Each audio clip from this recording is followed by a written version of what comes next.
Well, that's not on my horizon at the moment, sharing power. I mean, what's on my horizon is... But is it conceivable that Fianna Fáil could go into government with Fine Gael? But just before we get there, Okay. I mean, this is an important point I am making here, because I think one thing people are very brassed off with after the general election is every party signed on, because we're in the midst of a crisis, that there would be radical political change. There was no political change. The Dáil is still the creature of government.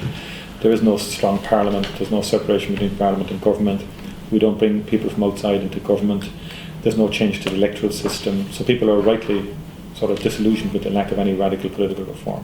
Why is that important? Because I'm leading a party now. I have a unique opportunity to lead a party in a different direction than just about winning votes. The party has to stand for something, in terms of its ideas, in terms of its policy. It has to have red line issues. Anybody who knows me knows education, to me, is my passion. So education for me is a red line issue in terms of its development. I did a lot when I was in education, for research, for special needs, for technology in education, new primary school curriculum. I can stand over my record in education with anybody. So when we will adopt the same approach as we did in the last election, which is simply to say it's about ideas, it's about issues. And if we can advance the country, we will do it.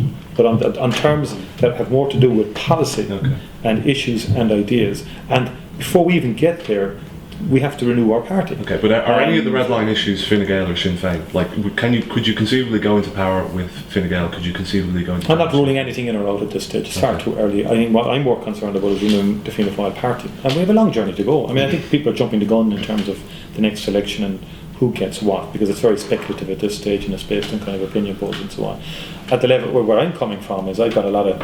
I'm looking at all the various areas where we need new local councillors, where we're short of political representation. That's what's driving me at the moment. I'm renewing a party. I'm not contemplating going into power at all with anybody. I'm just not, in terms of mindset, there at all.